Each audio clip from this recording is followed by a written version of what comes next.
Bienvenue les amis pour une toute nouvelle critique. Cette fois-ci, je vais m'attaquer au dernier film Star Wars sorti, Star Wars, l'ascension de Skywalker. Au moment où je tourne la vidéo, ça fait 2 jours que j'ai vu le film, alors c'est un peu à chaud que je vais vous donner mon avis, avec 100% de spoilers. Alors si vous n'avez pas vu le film, quittez la vidéo et revenez plus tard. Sur ce, c'est parti!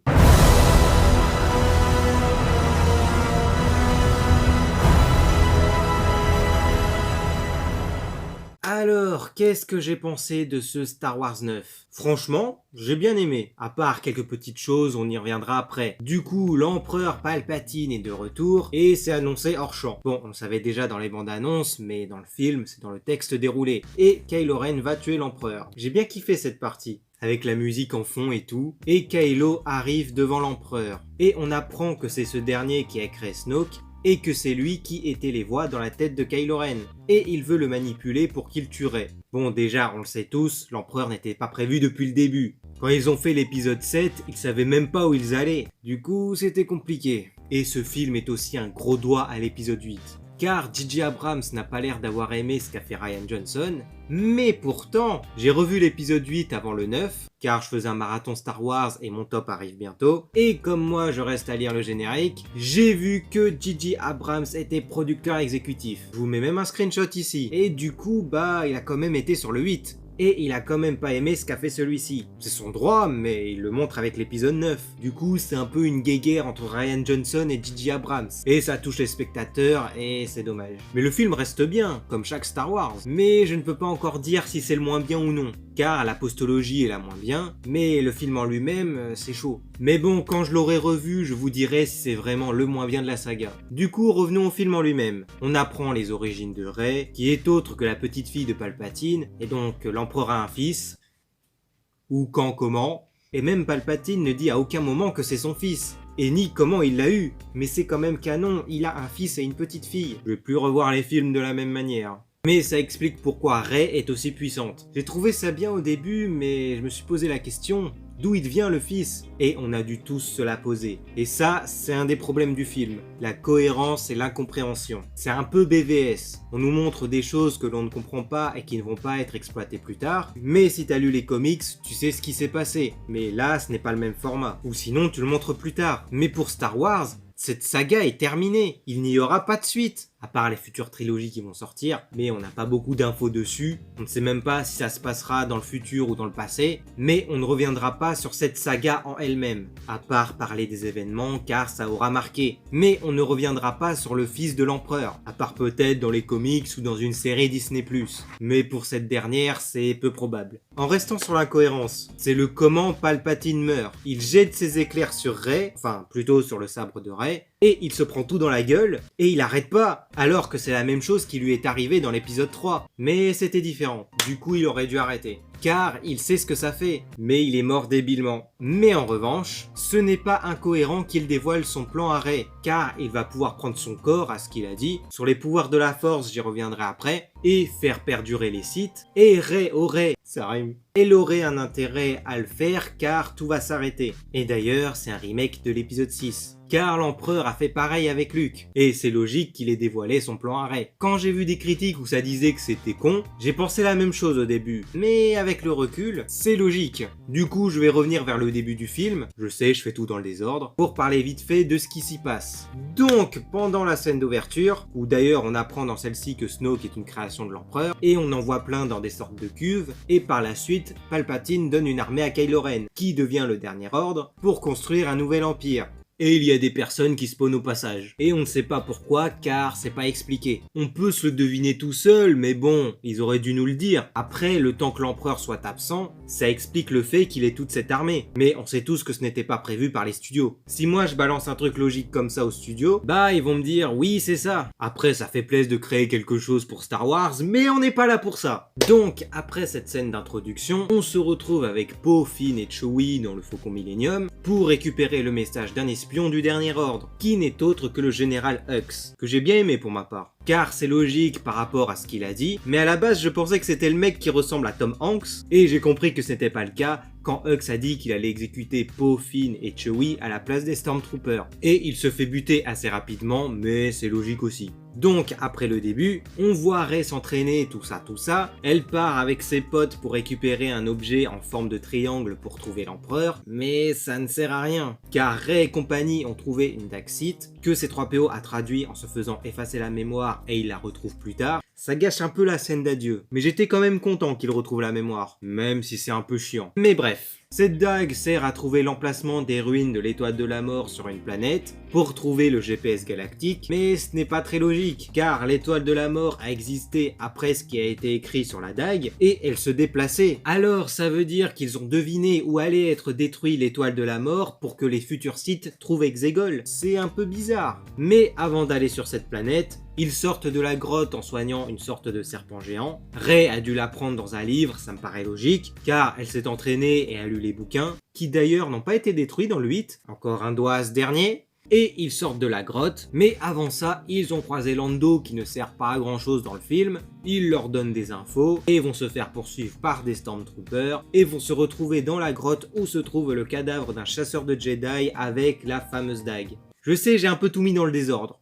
Après être sortis, ils trouvent un vaisseau, car le Faucon Millenium s'est fait prendre, et ils allaient pas retourner là-bas avec le risque de se faire capturer ou attaquer. Donc Kylo Ren arrive et on voit la scène de la première bande-annonce, là où Rey saute au-dessus du vaisseau, Kylo sort, Finn dit à Rey que Chewie s'est fait capturer, elle voit le vaisseau, elle essaye de le ramener avec la force, Kylo fait de même, et Rey balance par erreur des éclairs et détruit le vaisseau. Et on y a tous cru à la mort de Chewbacca. En tout cas, moi c'est le cas. Mais bon, il n'est pas mort car il était dans un autre vaisseau. C'est un peu facile. Donc après, ils vont sur une planète où Poe connaît quelqu'un qui pourra récupérer ce qu'il y a dans la mémoire de C-3PO, l'écriture Sith qu'il a lue sur la dague, mais que son protocole lui a interdit de traduire. Donc après, il traduit mais perd la mémoire. Et d'ailleurs, le petit alien que connaît Poe m'a fait sourire. Il connaît aussi la meuf qui les escorte. Il connaît aussi la meuf qui les escorte auprès du petit bricoleur. Donc on a eu du développement dans le personnage de Poe. On nous parle de son passé, il était vendeur d'épices je crois, c'est assez drôle quand on y pense. Ensuite il se barre de la planète pour aller sauver Chewie aux mains du Dernier Ordre, ils se sont ramenés, Kylo Ren et Rey sont connectés par la force, je sais pas comment car dans le 8 c'était Snoke qui les avait connectés, mais là c'est plus un lien entre les deux, mais bref. Donc ils s'introduisent dans le vaisseau, j'accélère un peu pour que ce soit pas trop long, et j'ai déjà dit ce qui s'était passé avant, mais continuons. Kylo se ramène et dévoile à Rey qui elle est, ils se barrent à bord du Faucon et vont sur la planète où il y a les ruines de l'étoile de la mort. Ils rencontrent d'anciens Stormtroopers, c'était intéressant mais pas assez exploité. Rey va sur les ruines pour récupérer le GPS, il y a une scène inutile où elle se rencontre en mode impératrice, c'est une scène qu'on nous a montrée dans la bande-annonce, mais qui ne sert à rien finalement.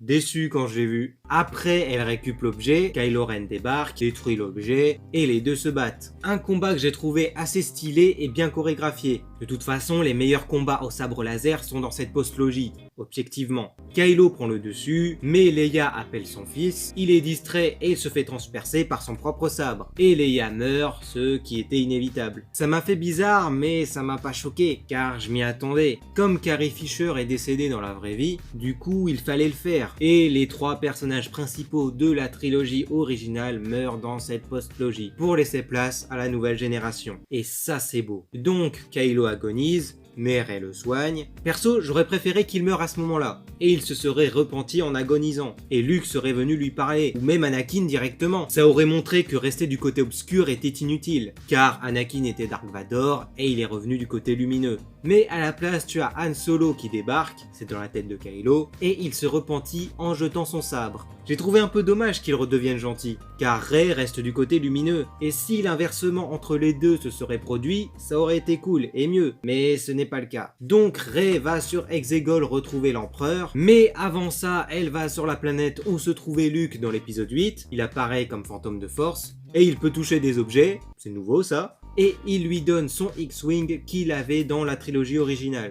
Et elle va sur Exegol et la résistance la suit par rapport au signal du X-Wing. Donc la bataille finale va commencer. Rey se retrouve en face de Palpatine et il va essayer de la manipuler. Les autres débarquent, ils se font défoncer, mais Lando arrive avec une énorme flotte, ça doit être les rebelles, plutôt les anciens, et ils se battent tous. Par contre, cette bataille n'est pas la meilleure. On voit pas assez la bataille en elle-même, même s'il y a des trucs que j'ai aimés avec les ralentis, mais ce n'est pas la meilleure. Donc par la suite, Ben Solo arrive, il se bat contre les chevaliers de Ren, qui n'ont servi à rien dans le film, à part se faire battre. Teasé depuis le 7, ils auraient pu nous en montrer un peu plus, mais il n'y avait pas le temps car il fallait faire le 8 dans ce film, et c'est vraiment dommage. Donc ensuite, Ben arrive aider Rey, ils se font aspirer leur force de duo par l'empereur, ce qui était bien. Ben se fait jarter mais ne meurt pas, Rey a récup les 2 sabres, car il y en avait un à Leia, qui était une Jedi, mais elle a abandonné à la fin de son dernier entraînement, car elle ne voulait pas tuer son fils ou quelque chose du genre. Et j'ai bien aimé cette scène, et j'ai bien aimé revoir Luke et Leia jeunes, c'était cool. Donc Rey a les 2 sabres,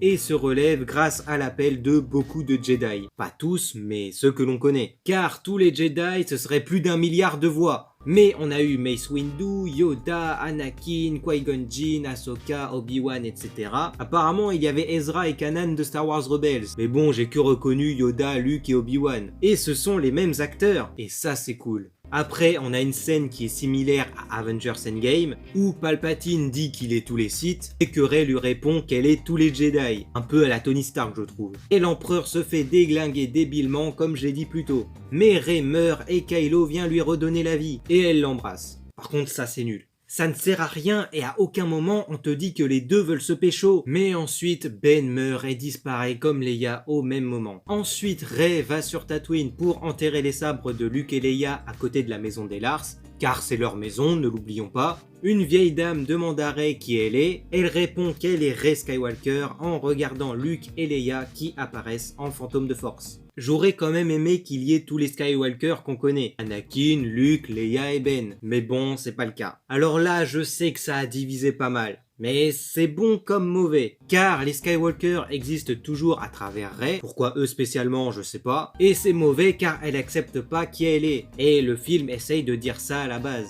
mais c'est désamorcé à la fin. Et Rey regarde les 2 soleils, comme Luke dans l'épisode 4, et c'est une bonne fin. Bon, revenons sur les nouveaux pouvoirs de la force utilisés dans ce film. Le passage de force vitale, Rey et Kylo qui se donnent des objets à distance, et Palpatine qui lance des bigs éclairs surpuissants. Je crois que c'est tout. Tout ça est logique, car la force a toujours été « ta gueule c'est magique ». Dans l'épisode 4, on te dit qu'il y a la force. Très bien. Mais on te dit pas exactement ce que c'est. Luke et Obi-Wan se font arrêter par des Stormtroopers sur Tatooine, et Obi-Wan se sert de la force pour que ces derniers les laissent passer. Et Obi-Wan dit à Luke, on peut faire ça. C'est tout, c'est tais-toi. Après, avec l'épisode 1, on nous dit que la force est liée aux midi-chloriens, donc c'est une explication plus scientifique, mais ça reste quand même de la magie. Même la naissance d'Anakin. Et dans l'épisode 8, Luke nous dit que la force lie le temps, l'espace ou quelque chose comme ça. Donc du coup, si tu maîtrises la force, tu contrôles la réalité, à ce que j'ai pigé. Donc ce qu'il y a dans l'épisode 9 est logique. Et Palpatine est super puissant, on nous l'a déjà dit. Mais il n'a jamais vraiment eu besoin d'utiliser tous ses pouvoirs. Et il est devenu plus puissant après avoir absorbé la force du duo Rey-Kylo. Et du coup, tout s'explique. Et je pense avoir tout dit sur le film. C'était un peu une critique à chaud, donc voilà. Et quand j'aurai revu le film, j'aurai peut-être mieux compris celui-ci et que mon avis changera. De toute façon, je dirai tout ça sur mes réseaux sociaux qui sont dans la description. Donc en gros, Star Wars épisode 9, j'ai aimé. Dites-moi en commentaire ce que vous avez pensé de ce film. Et poliment, n'insultez personne ou même moi, ça reste un film et essayons de rester humains. Je respecte les choix de chacun. Car même si le film est bon ou mauvais, chacun a le droit d'aimer ou non. Sur ce, si vous avez aimé la vidéo, n'hésitez pas à vous abonner et à lâcher un max de pouces bleus. Activez la cloche pour ne rien manquer des futures vidéos. Vous pouvez venir me soutenir sur Tipeee et Utip. Sur Utip, vous regardez une pub gratuitement et je gagne un peu d'argent. Mon top des 11 films de Star Wars arrive dans la semaine. Oui, 11 car j'ai compté les spin-offs. Et sur ce, je vous dis à la prochaine. Et on n'oublie pas, Star Wars, c'est la vie. Allez, salut!